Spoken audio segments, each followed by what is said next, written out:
अब आ रही है आवाज सभी को? ठीक है, ठीक है। चलो।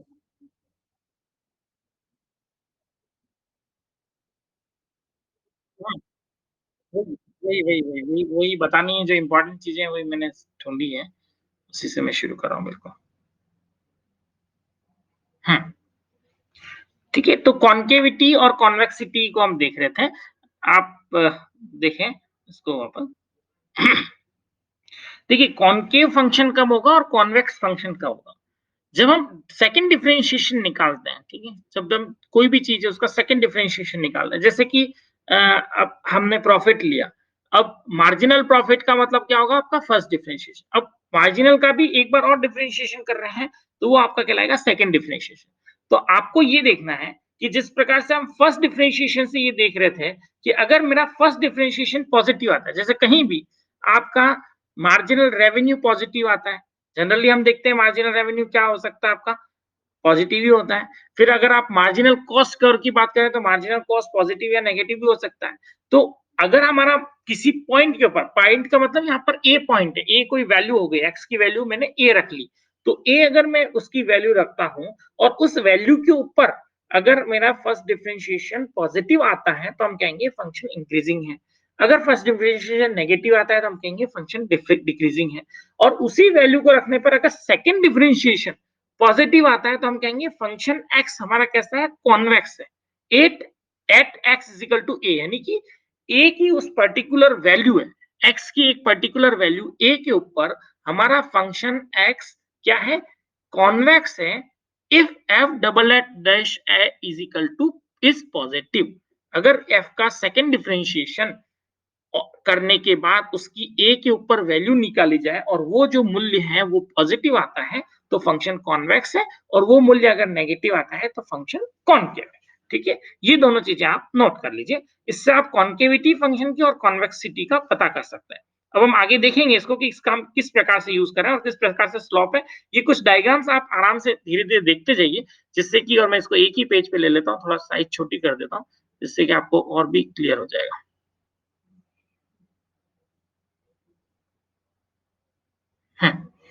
अब आप देखिए फर्स्ट जो कर्व है हमारा, इस फर्स्ट कर्व के कोई ए पॉइंट है, ए कोई भी मूल्य है, वैल्यू है, सपोज आउटपुट ले लिया यहाँ पे हमने। अब इस ए पॉइंट के ऊपर हमने ये देखा कि इसका जो स्लोप है, स्लोप क्या होगा, इसके ऊपर एक मैं लाइन ड्रॉ करूंगा जो कि मेरा इसकी टेंजेंट लाइन होगी।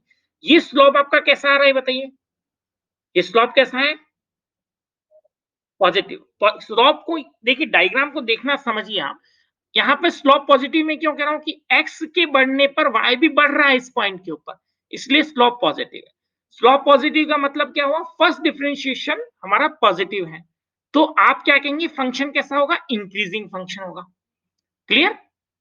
यहां पर देखिए, इस ए पॉइंट के ऊपर स्लोप आपने निकाला, स्लोप का मतलब इसके ऊपर, इस ए पॉइंट के ऊपर हम एक टेंजेंट लाइन खींचेंगे, स्पर्श रेखा खींचेंगे, वो हमारी कैसी आ रही है, स्लोप इसका कैसा आ रहा है, नेगेटिव आ रहा है। क्यों? क्योंकि एक्स बढ़ने पर वाई क्या हो रहा है, घट रहा है, इसलिए स्लोप नेगेटिव आने पर हम फंक्शन कैसा होगा आपका, डिक्रीजिंग फंक्शन होगा।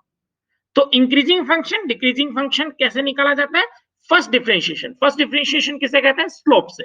अगर स्लोप पॉजिटिव है देन फंक्शन इज इंक्रीजिंग, अगर स्लोप नेगेटिव है देन फंक्शन इज डिक्रीजिंग।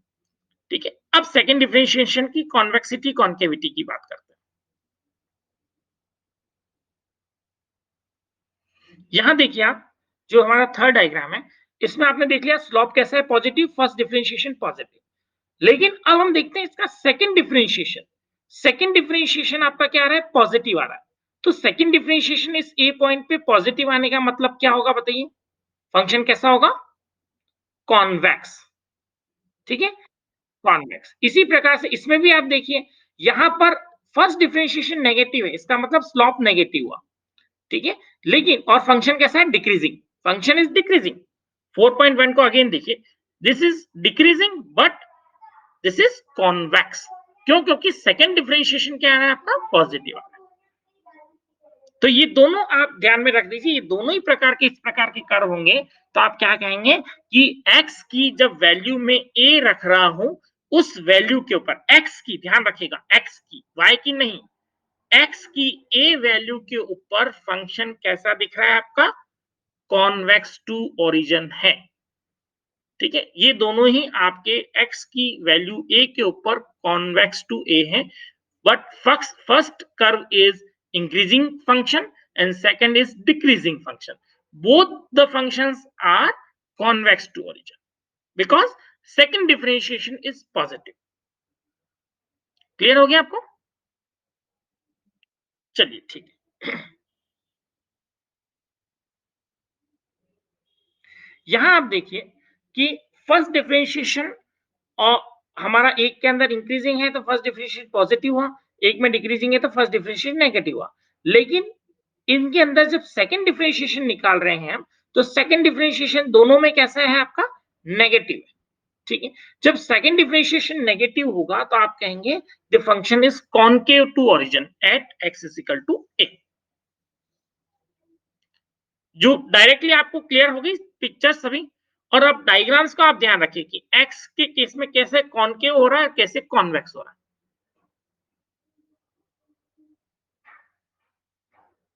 अब आप में से कोई मुझे बताइए कि ये सिंपली आपको समझ में आ गया कि स्लोप मुझे कभी भी देखना है तो मेरे लिए जो काम की चीज है वो है फर्स्ट डिफरेंशिएशन।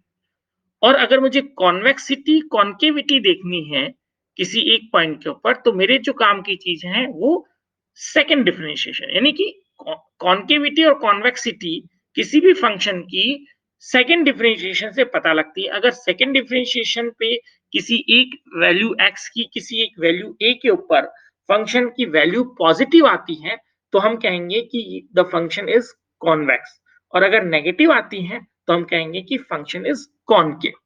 उन्नतोदर। ठीक है, नतोदर और उन्नतोदर। उन्नतोदर यानी कि कॉन्वेक्स और नतोदर यानी कि कॉनकेव। ठीक है, और इंक्रीजिंग होना डिक्रीजिंग होना अलग चीज है। इंक्रीजिंग फंक्शन और डिक्रीजिंग फंक्शन फर्स्ट डिफरेंशिएशन से पता लगता है। अगर पॉजिटिव है यानी कि स्लोप बढ़ता हुआ है तो इंक्रीजिंग फंक्शन, और स्लोप अगर घट रहा है तो डिक्रीजिंग फंक्शन। देखिए इसमें नोट भी लगा रखा है, if second differentiation is positive for all x in the domain F x is strictly convex. एक वर्ड और आती है कभी कभी कि स्ट्रिक्टली कॉन्वेक्स। स्ट्रिक्टली कॉन्वेक्स जैसा मैंने आपको बताया था मोनोटोनिक फंक्शन होता है। मोनोटोनिक फंक्शन यानी कि हमेशा हर वैल्यूज के ऊपर वो बढ़ता ही जा रहा है, देन वो मोनोटोनिक आपका इंक्रीजिंग फंक्शन होगा। अगर वो घटता ही जा रहा है देन वो मोनोटोनिक डिक्रीजिंग फंक्शन होगा। इसी प्रकार से एक फंक्शन का सेकंड डिफरेंशिएशन हमेशा पॉजिटिव ही आ रहा है एक्स की हर वैल्यू के ऊपर, देन हमारा जो कर्व है वो स्ट्रिक्टली कॉन्वेक्स होगा। और हमेशा अगर नेगेटिव ही आ रहा है सेकंड डिफरेंशिएशन तो स्ट्रिक्टली कॉनकेव होगा। ठीक है, अब हम मिनिमा और मैक्सिमा की बात करते हैं, एक्सट्रीमा की बात करते हैं।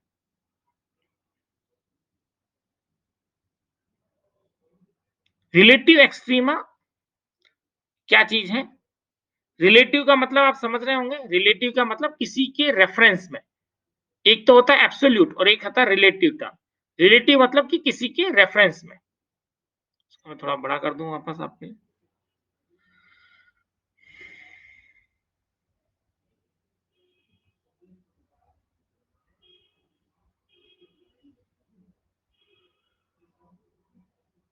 तो रिलेटिव एक्सट्रीमा क्या होता है? Relative extremum is a point at which a function is at a relative maxima और मिनिमा।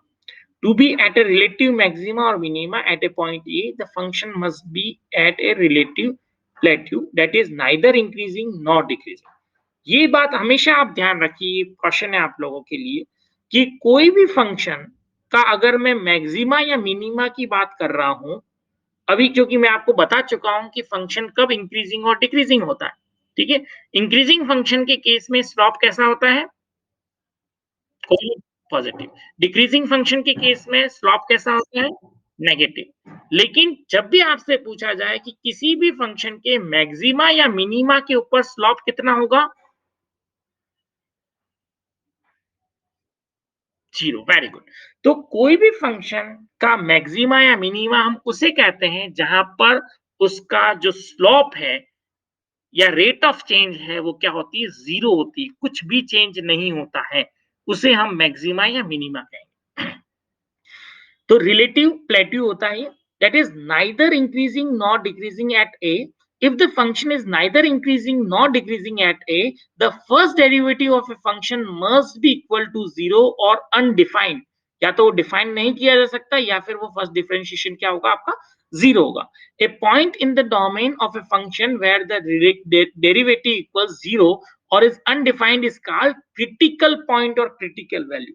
तो किसी भी फंक्शन का क्रिटिकल पॉइंट या क्रिटिकल, जिसको क्रांतिक मूल्य कहा जाता है, क्रांतिक मूल्य आपका वो होगा जहां पर या तो उसका मैक्सिमा हो या फिर उसका मिनिमा. ठीक है, आई थिंक अब अंडरस्टूड हो गया आपको कि इंक्रीजिंग डिक्रीजिंग नहीं होगा, वो ना फंक्शन इंक्रीजिंग होगा ना फंक्शन डिक्रीजिंग होगा, वो उसका क्रिटिकल पॉइंट होगा जिसके ऊपर या तो वो मैक्सिमा होगा या फिर मिनिमा होगा, जिसके ऊपर स्लॉप क्या होगा 0 होगा. तो ये दोनों ही फंक्शन आप देख रहे होंगे, इन दोनों के ऊपर ही स्लॉप हमारा क्या है 0.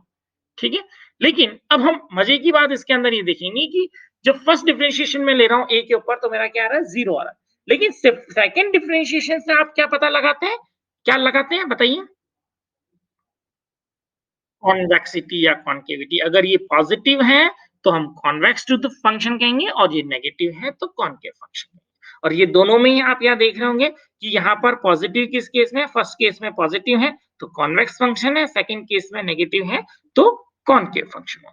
ठीक है, अब मैं एक नई बात जो आप लोगों की किसी के दिमाग में चल रही होगी कि यार ये सर ने सब बता दिया, फर्स्ट डिफरेंशिएशन भी समझा दिया, लेकिन ये नहीं बता रहे कि सेकंड डिफरेंशिएशन आई की भला क्या है. फर्स्ट डिफरेंशिएशन तो आपको दिख रहा है स्लोप से, ठीक है, यहाँ पे स्लोप 0 हो गया दोनों ही केस में. ठीक है, अब ये सेकंड केस के अंदर ये क्या है, मैक्सिमा. ठीक है, दिख रहा है ना मैक्सिमम पॉइंट है. फर्स्ट केस में ये क्या है, मिनिमा. दिख रहा है मिनिमा. इसीलिए मैथमेटिक्स में कहा जाता है कि अगर आपका सेकंड डिफरेंशिएशन पॉजिटिव आए तो ये समझिए कि वो पॉइंट क्या होगा आपका, मिनिमा. और अगर सेकंड डिफरेंशिएशन नेगेटिव आए तो समझिए कि वो पॉइंट आपका क्या होगा, मैक्सिमा. इस चीज को आप नोट करिए, दैट इज रिलेटिव मैक्सिमम और रिलेटिव मिनिमम. ये रिलेटिव है, एब्सोल्यूट नहीं है. ठीक है, रिलेटिव है, इसके आगे पीछे और मैक्सिमा मिनिमा हो सकता है, लेकिन ये रिलेटिव क्यों कह रहे हैं, क्योंकि इसके आगे पीछे के जो दोनों पॉइंट्स हैं उसके रिलेटिव ये क्या है, हमारा मिनिमम पॉइंट है, और आगे दूसरे मिनिमा हो सकते हैं. ठीक है, ये इसलिए रिलेटिव मिनिमा हुआ, लेकिन रिलेटिव मिनिमा हुआ तो ये क्या है, सेकंड डिफरेंशिएशन क्या होगा आपका, पॉजिटिव. मिनिमा के केस में सेकंड डिफरेंशिएशन पॉजिटिव, मैक्सिमा के केस में सेकंड डिफरेंशिएशन आपका क्या है, नेगेटिव. तो ये आपका सेकंड डिफरेंशिएशन से पता पड़ता है. सेकंड डिफरेंशिएशन से कॉन्वेक्सिटी कॉन्केविटी भी पता करते हैं और सेकंड डिफरेंशिएशन से हमें रिलेटिव मैक्सिमा या मिनिमा भी पता लगता है. तो आप ये देखेंगे दोनों ही केस में एफ डैश ए तो 0 है, लेकिन f dash double A positive आ गया तो आप क्या कहेंगे, रिलेटिव मिनिमा. और अगर ये नेगेटिव आ रहा है तो आप क्या कहेंगे, रिलेटिव मैक्सिमा. ठीक है, रिलेटिव मैक्सिमा के केस में ये नेगेटिव आएगा, सेकंड डिफरेंशिएशन. अब फर्स्ट डिफरेंशिएशन तो हमें बताता है रेट ऑफ चेंज. ठीक है, अब रेट ऑफ चेंज की भी रेट अगर निकालते हैं वो सेकंड डिफरेंशिएशन कि जो x बढ़ने के साथ y के रेट बढ़ने की दर कितनी है, वो हमारा कहलाएगा फर्स्ट डिफरेंशिएशन. लेकिन इस दर के भी बढ़ने की दर क्या है, वो हमारा कहलाएगा सेकंड डिफरेंशिएशन. और उसी से हमें रिलेटिव मैक्सिमा मिनिमा या फिर कर्व का जो शेप है वो पता लगता है. आई थिंक अब आपको चारों ही चीजें बिल्कुल ही क्लियर हो गई होगी. नेक्स्ट हम इंपॉर्टेंट पार्ट के ऊपर चलते हैं जो कि आप कई बार पढ़ते हैं. तो क्रिटिकल पॉइंट अगर कहीं हम पढ़ते हैं तो वो क्रिटिकल पॉइंट या क्रिटिकल वैल्यू हमारी कौन सी वैल्यू होती है, मैक्सिमा या मिनिमा की. अब हम देखेंगे इन्फ्लेक्शन पॉइंट क्या होता है. कई बार आपने जो कर्व पढ़े होंगे उसमें एक इन्फ्लेक्शन पॉइंट होता है. इन्फ्लेक्शन पॉइंट का मतलब क्या हुआ कि वो मैक्सिमा से मिनिमा जा रहा है. ठीक है, चेंज हो रहा है, पहले बढ़ती हुई करती थी अब फिर बढ़ने लग गई एकदम. तो वो हमारा पॉइंट क्या कहलाता है, आपका इन्फ्लेक्शन पॉइंट होता है. इकोनॉमिक्स में बहुत सारे जो कर्व आप पढ़ते हैं उन सभी कर्व्स के अंदर इन्फ्लेक्शन पॉइंट्स आते हैं. तो inflection point is a point on a graph where the function crosses its tangent line and changes from concave to convex or vice versa. Function का सेकंड डिफरेंशिएशन पॉजिटिव था तो negative हो जाएगा, negative था तो पॉजिटिव हो जाएगा. Function convex था तो कॉनकेव हो जाएगा, कॉनकेव था तो कॉन्वेक्स हो जाएगा. उस पॉइंट को हम क्या कहते हैं, इन्फ्लेक्शन पॉइंट. तो inflection points occur only where the second derivative equal zero और इट्स अनडिफाइंड। इस चीज को आप नोट कर लीजिए कि अगर आपका सेकंड डेरिवेटिव जीरो हो जाता है, फर्स्ट डेरिवेटिव जीरो के केस में क्या है, रिलेटिव मैक्सिमा या मिनिमा, लेकिन सेकंड डेरिवेटिव मेरा जीरो हो जाता है तो वो कौन सा पॉइंट कहलाएगा, इन्फ्लेक्शन पॉइंट। तो इन्फ्लेक्शन पॉइंट के ऊपर सेकंड डेरिवेटिव या तो जीरो होगा या अनडिफाइंड होता है। The sign of the first derivative is immaterial, उसका कोई मतलब नहीं होता है। In sum, for a inflection point at A, क्या चीजें होनी चाहिए, सेकंड डेरिवेटिव जीरो होना चाहिए, अनडिफाइंड होना चाहिए।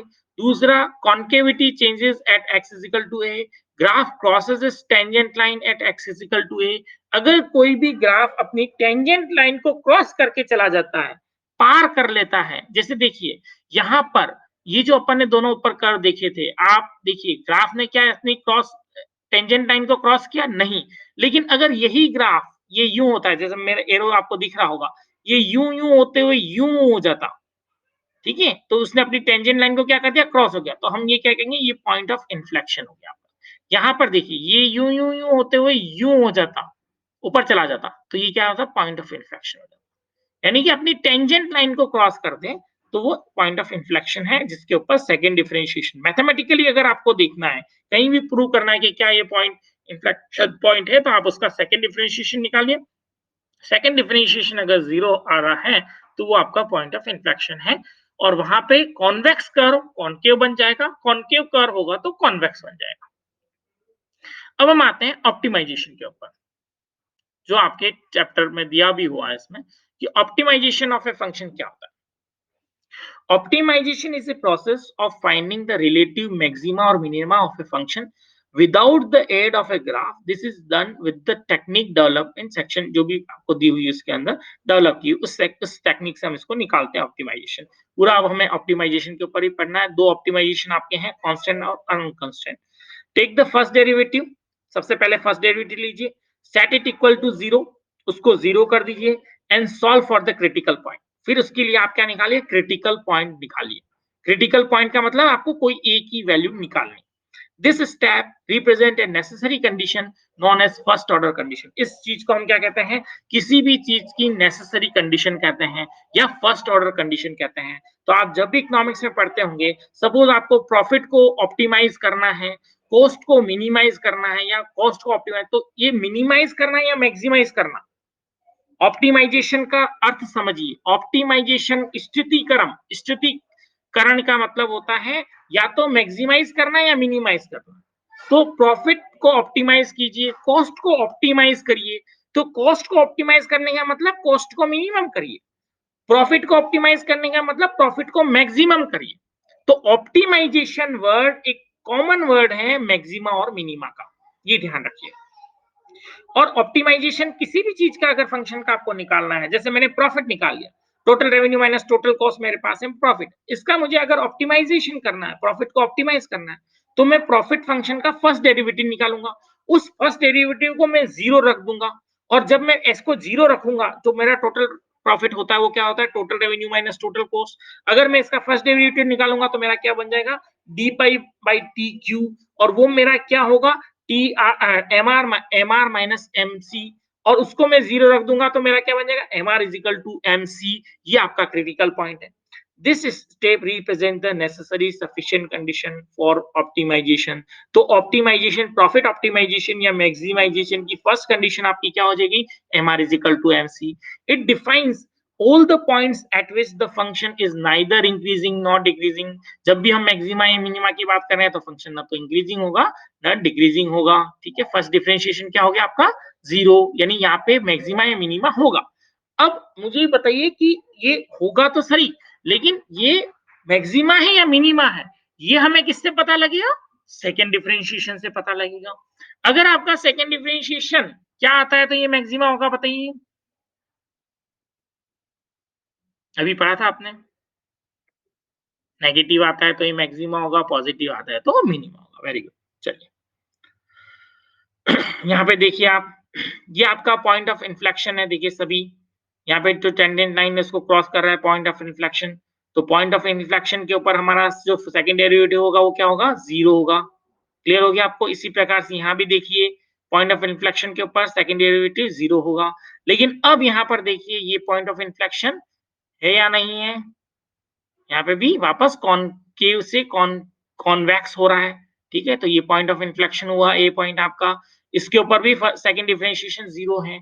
लेकिन यहाँ पर फर्स्ट डिफरेंशिएशन कैसा है बताइए? स्लोप कैसा है? यहाँ पे स्लोप आ रहा है ना, यहाँ पे तो 0 आ रहा था, इसलिए एफ डैश एक्स 0 थे। लेकिन यहाँ पे स्लोप नेगेटिव है और यहाँ पे स्लोप पॉजिटिव है। ये चारों ही कर्व में पॉइंट ऑफ इन्फ्लेक्शन मैंने आपको बता दिया। अब आप कोई भी कर्व देख के सब चीजें बता सकते हैं कि पॉइंट ऑफ इन्फ्लेक्शन क्या है, स्लोप कैसा है। स्लोप हमारा फर्स्ट डिफरेंशिएशन से पता लगता है, पॉइंट ऑफ इन्फ्लेक्शन से सेकंड डिफरेंशिएशन से पता है। क्रिटिकल पॉइंट को इवैल्यूएट कीजिए, इसने एक एग्जांपल दे रखा है, रिलेटिव मैक्सिमा कहाँ है, रिलेटिव मिनिमा कहाँ है, आपने भी आंसर दे ही दिया मुझे। कॉन्वेक्स क्या है, स्ट्रिक्टली कॉन्वेक्स क्या है, स्ट्रिक्टली कॉनकेव क्या है। ठीक है, अब हम एक एग्जांपल सॉल्व करते हैं। आप इस एग्जांपल को देखिए, एग्जांपल नंबर 1, और आराम से इसको समझने की, अंडरस्टूड करने की कोशिश कीजिए कि आप क्या समझ रहे हैं। ऑप्टिमाइज करना है आपको, एक कोई फंक्शन दे रखा है, आप ऑप्टिमाइज कैसे करेंगे? फर्स्ट डिफरेंशिएशन लेंगे, उसको 0 लिख लेंगे। 0 लिखने के बाद मेरे पास 2 क्रिटिकल पॉइंट्स आ जाते हैं, x की वैल्यू अगर 3 है या x की वैल्यू 7 है। ये मेरे 2 क्रिटिकल पॉइंट है। अब मैं ये देखना चाहता हूँ कि ये मेरा मैक्सिमा है या मिनिमा है, तो मुझे क्या करना पड़ेगा? इसका सेकंड डिफरेंशिएशन लेना पड़ेगा। तो वापस जो मेरे पास फर्स्ट डिफरेंशिएशन आया था 6x² माइनस 60x प्लस 126, उसी का मैंने वापस डिफरेंशिएशन किया, तो मेरा आएगा 12x माइनस 60। ठीक है, अब 12x माइनस 60 पर मैं x की वैल्यू पुट करूंगा। ये x की क्रिटिकल वैल्यू मेरी 3 मैंने पुट की, तो 3 पुट करने पर मेरे पास माइनस 24 आया। x की वैल्यू 7 पुट करी, तो 7 पुट करने पर 24 आया। माइनस 24 नेगेटिव है, प्लस 24 पॉजिटिव है। तो माइनस 24 नेगेटिव होने का मतलब कि ये मेरा फंक्शन कैसा है? कॉन्वेक्स है और रिलेटिव मैक्सिमा है। और 7 के ऊपर ये कर्व कैसा है? कॉन्वेक्स है और रिलेटिव मिनिमा है। आई थिंक आपको क्लियर हो गया। और आप देख लीजिए 2 मिनट इसको कि relative maxima, relative minima, convex, concave कैसे निकाले जाते हैं।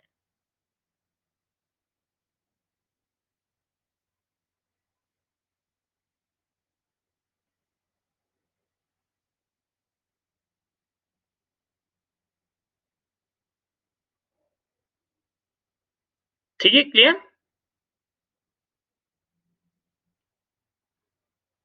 आवाज बंद हो गई क्या वापस? ठीक है, बढ़े आगे।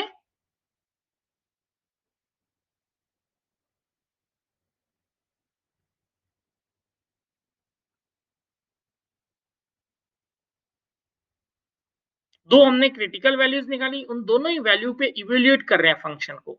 तो एक वैल्यू यानी 3 जब इसकी वैल्यू है, तब तो ये फंक्शन इसकी वैल्यू नेगेटिव आ रही है वैल्यूज, तो इस कारण से ये कॉनकेव हो रहा है, यानी कि रिलेटिव मैक्सिमा आ रहा है। और इसकी वैल्यू ये पॉजिटिव आ रहा है, इसका मतलब कि यहाँ पे रिलेटिव मिनिमा की बात कर रहे हैं और फंक्शन कैसा है? कॉन्वेक्स है। तो जो अभी तक पढ़ा था उसी के बेस पर ये क्वेश्चन। अब आगे हम चलते हैं इसमें, और फिर आपका जो पूरा मैथमेटिकल जो अपनी इकोनॉमिक्स की प्रॉब्लम्स है उसको हम देखेंगे। अब एक हम कंडीशन देखते हैं, अगर मैंने यहाँ पर ये वैल्यूज निकाली और सेकंड डेरिवेटिव जो मैंने 3 और 7 के ऊपर निकाला और ये दोनों ही क्या आ जाता है आपके पास? 0 आ जाता है। उस कंडीशन में हम क्या करेंगे? The second derivative test is inconclusive. अगर आपका सेकंड डिफरेंशिएशन 0 आ जाएगा तो आप बता ही नहीं पाएंगे कि ये मैक्सिमा है या मिनिमा है। क्यों? क्योंकि हम तब कहाँ पहुंच जाएंगे बताइए? अगर सेकंड डिफरेंशिएशन 0 है तो क्या कहलाएगा वो? पॉइंट ऑफ इन्फ्लेक्शन, इन्फ्लेशन नहीं, इन पॉइंट ऑफ इन्फ्लेक्शन, ठीक है?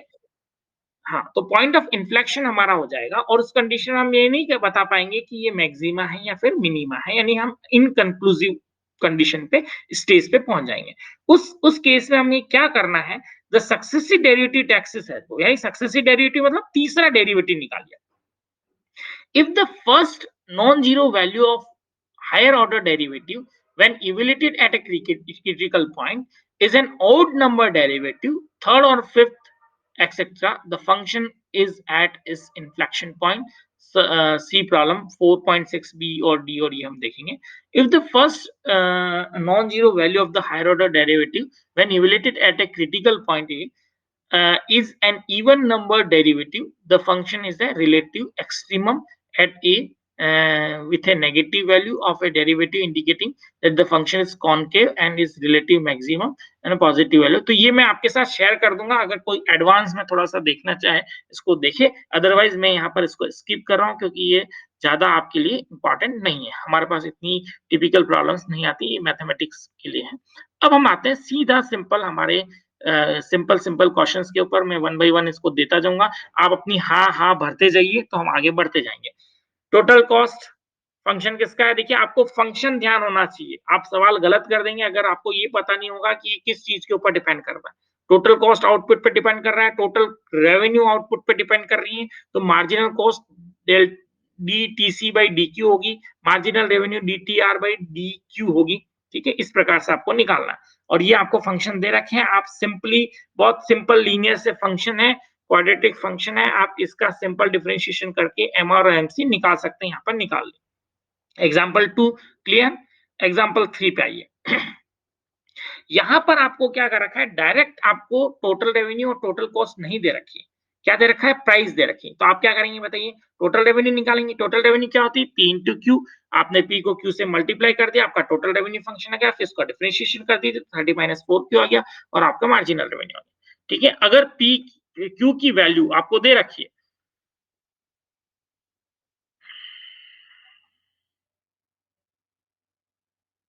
If q is equal to 4, अगर q 4 है तो मार्जिनल रेवेन्यू आपकी 14 आ गई, if q is equal to 5 marginal revenue is 10। ठीक है, अब हम पढ़ते हैं इसका ऑप्टिमाइज इकोनॉमिक फंक्शन कैसे ऑप्टिमाइज करेंगे। प्रॉफिट की इक्वेशन दे रखी है सिंपल, उसको ऑप्टिमाइज कीजिए आप। प्रॉफिट दिया हुआ है आपको और उसको ऑप्टिमाइज निकालना है। रेवेन्यू फंक्शन ये रहा आपका, टोटल रेवेन्यू आपका है। टोटल कॉस्ट फंक्शन आपको दे रखा है। ठीक है, इसके अंदर बताइए, इस टोटल कॉस्ट फंक्शन के अंदर टोटल फिक्स कॉस्ट कितनी है बताइए। वेरी गुड, इसी प्रकार के क्वेश्चन आने वाले हैं, ध्यान रखिएगा, है ना। सिंपल सिंपल से। अब आपने क्या निकाला, प्रॉफिट फंक्शन निकाल दिया। प्रॉफिट क्या रही है, total revenue minus total cost, तो रेवेन्यू में से कॉस्ट को निकाल लीजिए, ये निकाल दिया। सिंपल आपका फंक्शन आ गया, इसका डिफरेंशिएशन करिए और उसको कितना रखना है बताइए। फर्स्ट डिफरेंशिएशन क्या रखूंगा मैं, for optimization, first order condition for optimization is first differentiation निकाल के उसको जीरो कर दीजिए। ठीक है, हमने फर्स्ट डिफरेंशिएशन निकाला, take the first differentiation pi dash को जीरो रख दिया और क्यू की मेरे पास दो वैल्यू आ गई। अब यहाँ बताइए, आपके लिए क्रिटिकल वैल्यू माइनस 30 और 20 आई है, कौन सी वैल्यू आपके काम की है।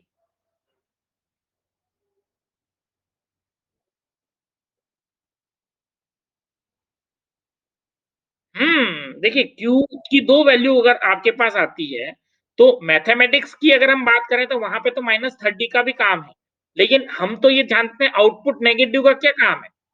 तो कभी भी आपके पास अगर आउटपुट नेगेटिव की वैल्यू आती है तो वो हमारे काम की नहीं है, उसको आपको ध्यान नहीं देना है। नेगेटिव आउटपुट क्या होता है, तो आउटपुट तो हमेशा इकोनॉमिक्स में क्या होता है, पॉजिटिव होता है। तो 20 को ही हम काम में लेंगे और सेकंड डिफरेंशिएशन निकालेंगे और सेकंड डिफरेंशिएशन में वैल्यू 20 रखेंगे। 20 रखने पे पास मेरे पास माइनस 300 आया जो कि नेगेटिव है, इसका मतलब मेरा फंक्शन कैसा है, रिलेटिव मैक्सिमा की बात कर रहा है। ठीक है, तो आप कहेंगे कि 20 वैल्यू के ऊपर मेरा जो प्रॉफिट है वो क्या हो रहा है, मैक्सिमम हो रहा है। Profit is maximised at Q is equal to 20। Output 20 के ऊपर प्रॉफिट आपका मैक्सिमाइज हो गया। अब आपसे ये नहीं पूछा जाता है, आपसे ये पूछा जाता है कि प्रॉफिट कहाँ मैक्सिमाइज हो रहा है और कितना है प्रॉफिट। तो प्रॉफिट की वैल्यू रखने के लिए आपको वापस प्रॉफिट फंक्शन पे जाना पड़ेगा। प्रॉफिट फंक्शन हमारा ये था, इसमें आप क्यू की वैल्यू 200 रख दीजिए। तो जैसे आप 20 रखेंगे क्यू की वैल्यू, आपका आंसर आ जाएगा 39,000। तो ये हमारा मैक्सिमम प्रॉफिट है यहाँ पर, 39,000 हमारा मैक्सिमम प्रॉफिट है। ठीक है, अब हम आगे चलते हैं टोटल प्रोडक्शन, एवरेज प्रोडक्शन और मार्जिनल प्रोडक्शन के ऊपर, और इसी में कॉप डगलस और सीएस भी आ जाएंगे बाद में आपके। ये देखिए, कोई टोटल प्रोडक्शन फंक्शन आपको दे रखा है 90 के स्क्वायर माइनस के क्यूब। प्रोडक्शन किसका फंक्शन होता है बताइए, हाँ, आउटपुट का।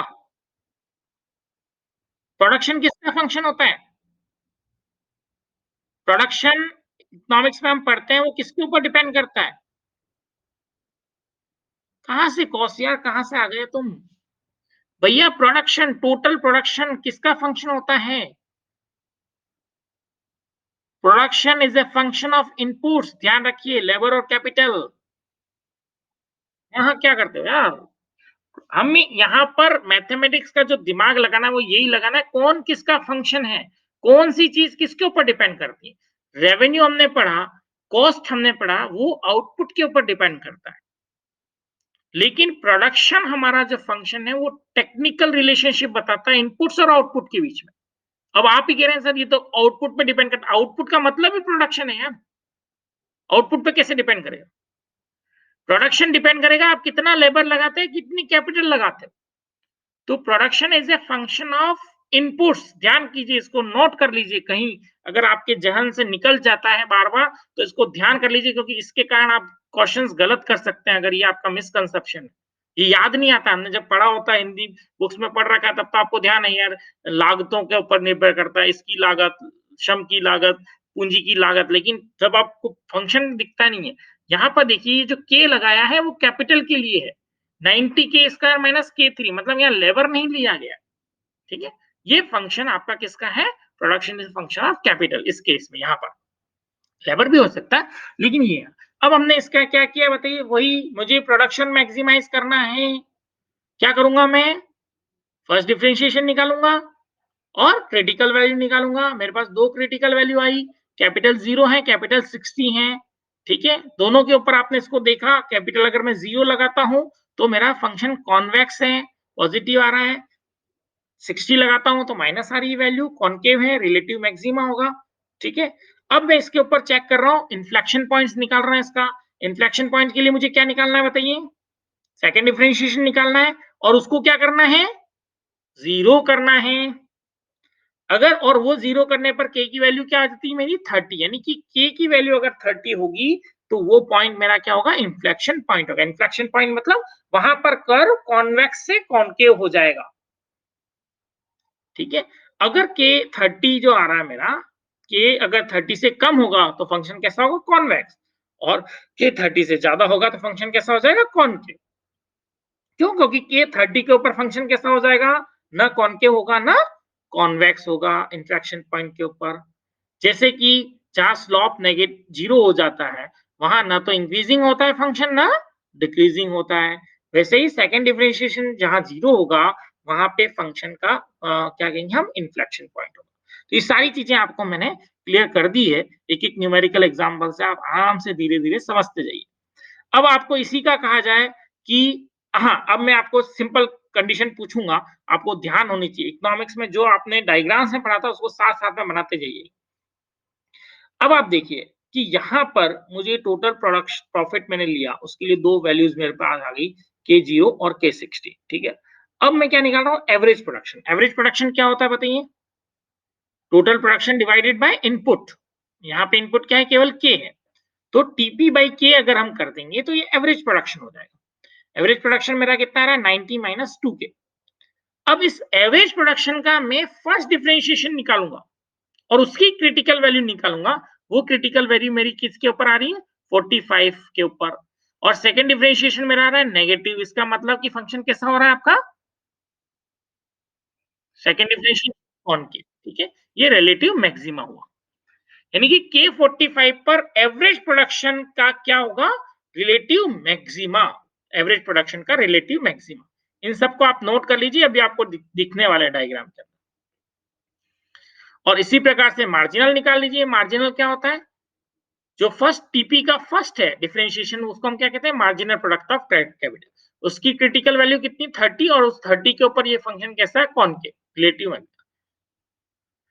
ध्यान है आपको? एवरेज और मार्जिनल प्रोडक्शन कैसे होते हैं? दोनों ही कॉनकेव होते हैं, दिख रहे हैं ना? कॉनकेव बन गए।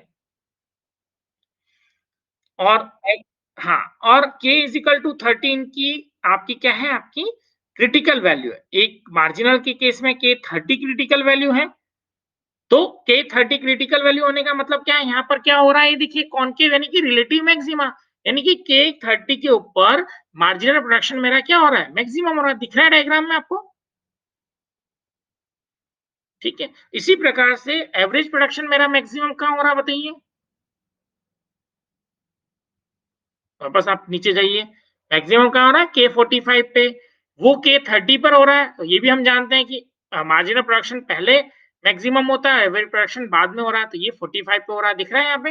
ये 45 है, 45 पे एवरेज प्रोडक्शन मैक्सिमम हो रहा है हमारा। अब हम ये भी जानते हैं कि जहाँ पर एवरेज प्रोडक्शन मैक्सिमम है, वहीं पर मार्जिनल और एवरेज क्या होते हैं? बराबर होते हैं। तो अगर आप 45 रखते हैं, तो 45 के ऊपर एवरेज प्रोडक्शन, मार्जिन प्रोडक्शन की वैल्यू आप निकालिए, दोनों की वैल्यू सेम आएगी 2000, ठीक है? ये यहाँ से आप चेक कर सकते हैं, ठीक है? और इसी के ऊपर आपका ये पॉइंट ऑफ इन्फ्लेक्शन आ रहा है। ये पॉइंट हमारा क्या है? टेंजेंसी का पॉइंट है, देखिए। ये जो पॉइंट है ना, वो टेंजेंसी का पॉइंट है। और ये हमारा जो पॉइंट ऑफ इन्फ्लेक्शन में अगर एक लाइन ऐसी ड्रॉ करूँ यहाँ से, इस मैक्सिमम पॉइंट को मिलाते हुए, तो ये मेरा क्या कहलाएगा? Point of inflection. ये यहाँ पे आपका आएगा, जहाँ पर आपका जो मार्जिनल प्रोडक्ट है वो मैक्सिमम बढ़ रहा है, फिर क्या हो रहा है? घट रहा है। ये इस प्रकार से टोटल प्रोडक्शन आपका कर्व निकाला गया है।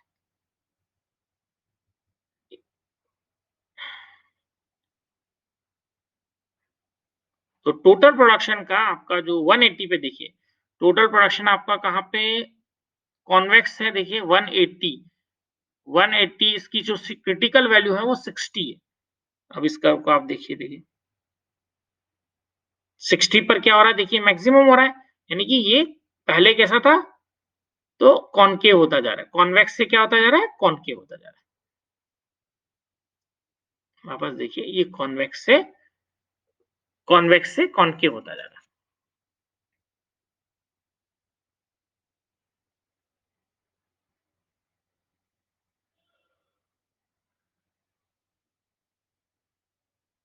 ठीक है, तो आई आई थिंक अब आपको क्लियर हो रहा होगा सारी चीजें, और ये इसको आप थोड़ा सा और देख लीजिएगा, मैं इसको आपको पीडीएफ को शेयर कर लूंगा। अब आप ये थोड़ी एक-एक प्रॉब्लम्स देख सकते हैं, ये हालाँकि मैं पीडीएफ शेयर कर दूँगा, क्योंकि बहुत सारी चीज़ें अब आपको अंडरस्टूड हो गई है। आप समझ सकते हैं कहाँ पे इंक्रीज़िंग, कहाँ डिक्रीज़िंग, कौन-सा कॉन्वेक्स है, कौन-सा कॉनकेव है, ठीक है? अब मैं केवल आपको जो मैथमेटिकल हमारी प्रॉब्लम्स है वो 1-2 देखिए, फिर इसको बंद करते हैं। ये सब पॉइंट ऑफ उसके हैं, इन्फ्लेक्शन के, है ना? ये आप एक बार चेक कर सकते हैं, किसी को इंटरेस्ट हो तो वो देखें इसको। ऑप्टिमाइज़ेशन पे भी हम इन प्रॉब्लम्स पे नहीं जाना चाहते हैं, हम जिन पे जाना चाहते हैं उसी पे मैं अभी आपको ले जाऊँगा। न्यूमेरिकल प्रॉब्लम्स इस प्रकार की एक्स वाई में आपके पास नहीं आएगी, आपकी जो मार्जिनल जो इकोनॉमिक्स की हमारी प्रॉब्लम्स है उसी पे हमें बात करनी है। ये देखिए।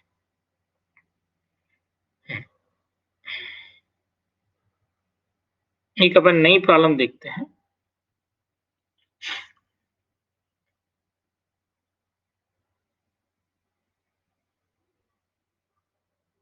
बहुत सारी इसमें प्रॉब्लम सॉल्व कर रखी है, आप उसको देख सकते हैं। हम एक-एक करके सिंपल-सिंपल प्रॉब्लम देखते हैं। देखिए, for each of the following consumption function use the derivative to find the marginal propensity to consume, MPC. आपने निकाली होगी ना, marginal propensity to consume, MPC, consumption. इसमें ये C is equal to C0 plus BY होता है। ध्यान है ना आपको? किसका किसका नियम है ये? किसका? क्या कहता है वो? बताइए?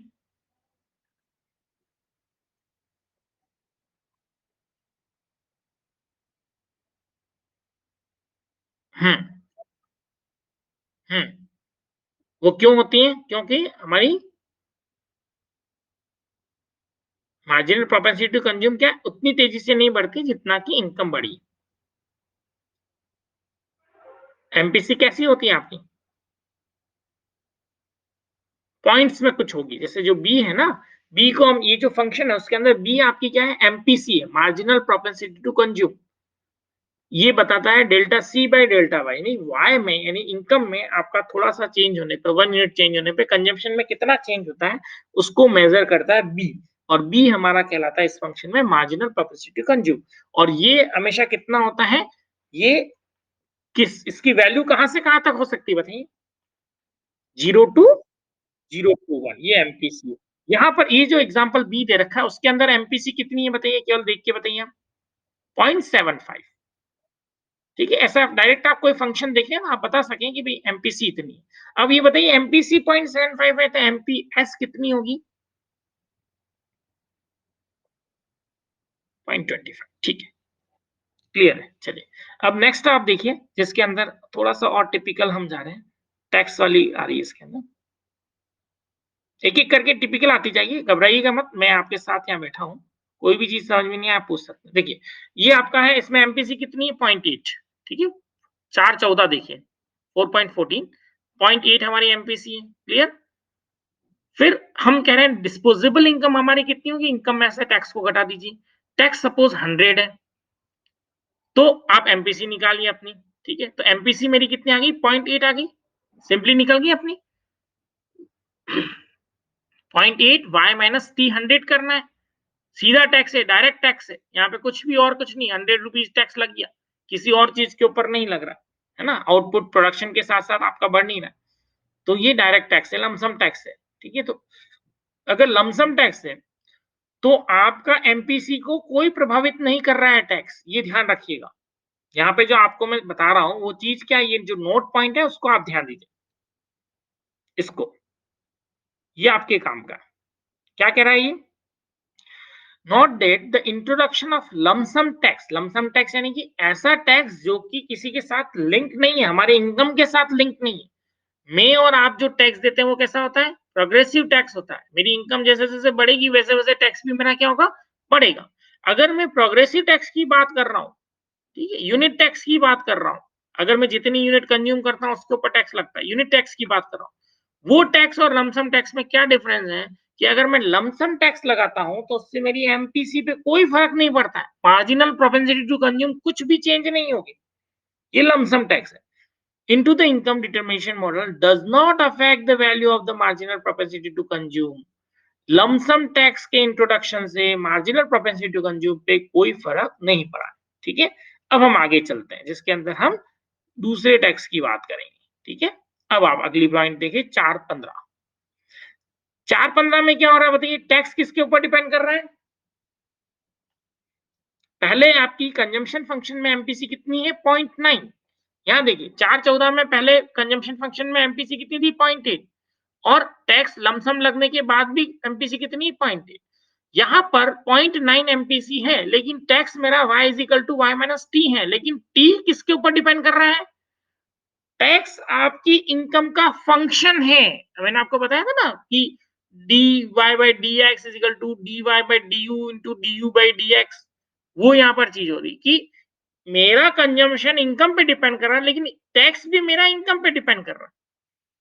तो इस कंडीशन में मुझे अगर एमपीसी निकालनी होगी, तो यहाँ पर आप इसको जब फॉर्मूले में पुट अप करेंगे, YD यानी कि डिस्पोजेबल इनकम, वो Y माइनस T लिखेंगे, T की जगह आप 300 माइनस 0.2 Y लिखेंगे, तो आपकी एमपीसी घट के 0.72 हो जाएगी। वापस अगली पॉइंट नोट कीजिए कि अगर प्रोपोर्शनल टैक्स लगा रहा हूं, इनकम बढ़ने के साथ साथ टैक्स बढ़ता है, प्रोपोर्शनल टैक्स, प्रोग्रेसिव टैक्स, तो प्रोपोर्शन यानी इनकम के प्रोपोर्शन में लग रहा है टैक्स, लमसम नहीं लग रहा है, तो it will affect the value of marginal propensity to consume and will decrease the marginal propensity to consume. इस टैक्स के कारण मेरी कंजम्पशन करने की, क्या बोलता है मार्जिनल प्रोपेंसिटी टू कंज्यूम को हिंदी में? उपभोग की, उपभोग की हाँ, मार्जिनल नहीं, प्रवृत्ति, प्रवृत्ति ना, मार्जिनल प्रवृत्ति। हाँ, तो मार्जिनल जो प्रोपेंसिटी टू कंज्यूम है, प्रवृत्ति उपभोग की, वो मेरी क्या हो जाएगी? कम हो जाएगी। किस टैक्स के कारण? प्रोपोर्शनल टैक्स के कारण। ठीक है? चलिए, अब हम और आगे बढ़ते हैं एक step.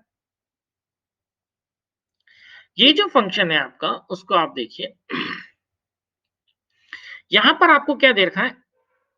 Find the marginal cost function for each of the average cost function. ये आपको एवरेज कॉस्ट फंक्शन दे रखा है। इससे आप मार्जिनल कॉस्ट निकालिए। कैसे निकालेंगे बताइए? कोई बता सकता है? एवरेज कॉस्ट से मुझे मार्जिनल कॉस्ट निकालनी, तो पहले मुझे क्या निकालना पड़ेगा बताइए? पहले टोटल। एसी कैसे निकलेगी? एसी को क्या करूं? Very good 1.5 Q square plus 4 Q plus 46 हो जाएगा, ठीक है? Clear?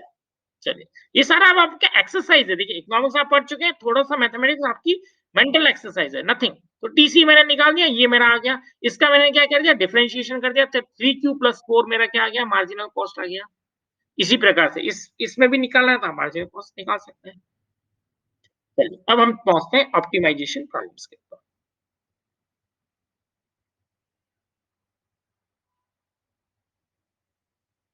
Maximise the following total revenue curve and the total profit function by finding the critical value, testing the second order condition, calculate the maximum total revenue और पाई। ठीक है, सीधा आपने TR निकाल दिया। वही फंक्शन था ना आपका, पुराना वाला ही फंक्शन है, यही वाला 32 माइनस क्यू स्क्वायर, ये आपका टीआर दे रखा है। टीआर का मैंने क्या निकालनी है, मुझे क्रिटिकल वैल्यू, किसी की क्रिटिकल वैल्यू निकालने का, फर्स्ट डिफरेंशिएशन को 0 कर दीजिए, q इज इक्वल टू 16 आ गई आपकी क्रिटिकल वैल्यू। सेकंड डिफरेंशिएशन वापस निकाला, -2 आ रहा है। -2 के ऊपर फंक्शन कैसा है, कॉनकेव, रिलेटिव मैक्सिमा, ठीक है। फिर टोटल रेवेन्यू आपकी इस 16 के ऊपर टोटल रेवेन्यू कितनी होगी, 256, यानी कि जो मेरी क्रिटिकल वैल्यू आ रही है टोटल रेवेन्यू की, वो टोटल रेवेन्यू मैक्सिमम मेरी कितनी है, 256। whether the value of the second derivative is negative over the whole domain of the function as in above। इस केस के अंदर देखिए क्या हो रहा है, आप यहाँ पर Q की कुछ भी वैल्यू रखिए, टोटल रेवेन्यू का जो सेकंड डेरिवेटिव वो हमेशा क्या रहेगा, क्यों, क्योंकि वो टोटल रेवेन्यू Q के ऊपर डिपेंड नहीं कर रही है, ध्यान रखिएगा, इसलिए हमेशा नेगेटिव रहेगी। जब भी ऐसा होता है तो हम उसको क्या कहेंगे, इसको कहा जाएगा फंक्शन इज स्ट्रिक्टली कॉनकेव। यहाँ पे केवल कॉनकेव नहीं लिखेंगे, अब हम क्या लिखेंगे, स्ट्रिक्टली कॉनकेव, ठीक है। और ये जो मैक्सिमा पॉइंट होगा, उस मैक्सिमा पॉइंट को हम क्या कहेंगे, ये एक ही मैक्सिमा पॉइंट होगा इस फंक्शन के लिए, और उसको हम कहेंगे ग्लोबल मैक्सिमा, ठीक है। जब भी ये फंक्शन कोई भी स्ट्रिक्टली कॉन्केव, यानी कि जब इसका सेकंड डेरिवेटिव क्यू का फंक्शन नहीं आता है, तो ये हमेशा ही क्यू की कोई भी वैल्यू हो, हमेशा क्या रहेगा, नेगेटिव रहेगा। और इस कारण से इसको स्ट्रिक्टली कॉन्केव कहेंगे और ये ग्लोबल मैक्सिमा होगा। इसी प्रकार से इसके लिए अगर आपको पाई निकालना हो, पाई कैसे निकालेंगे आप, total revenue minus total cost से। और सपोज आपको पाई फंक्शन कुछ दे रखा है, ये आपका पाई फंक्शन है। आप वापस क्या करेंगे, इसकी क्रिटिकल वैल्यू निकालिए, फर्स्ट डेरिवेटिव को 0 रखिए, सेकंड डेरिवेटिव निकालिए, अगेन आप देखिए ये भी कैसा है आपका, ग्लोबल मैक्सिमा, ठीक है। क्लियर है आपको? इस प्रकार से आप एक-एक करके देख सकते हैं। मैं अपनी नेक्स्ट क्लास वापस कल इन्हीं प्रॉब्लम्स को अपन और आगे देखेंगे, है ना? अभी आपका ज़्यादा टाइम हो गया है, 10:16 हो गए। तो ये सारी प्रॉब्लम्स हमें सॉल्व करनी है, वन बाय वन हम करते जाएँगे। इस किताब को आपका मैंने ज़िम्मेदारी ली है, मैं आपको इसको कंप्लीट कराऊँगा, ठीक है? ताकि कि हमारी इकोनॉमिक्स भी चलती रहेगी और मैथमेटिक्स भी साथ-साथ में होती जाएगी, आप समझते जाएँगे। और फिर इसी के अंदर आपका आगे जो फंक्शन आ रहे हैं, ये आपके दोनों ही प्रकार की चीज़ें, वो इसके अंदर आ जाएगी आपकी। सीएस और कॉप डगलस फंक्शन भी इसी में आ जाएगा, और डिफरेंट डिफरेंट टाइप्स की मोनोपोली, और उसके अंदर हम ऑप्टिमाइज़ेशन को देखेंगे। ठीक है? आई थिंक आज के लिए सफिशिएंट है। Okay, good night. Thank you, thank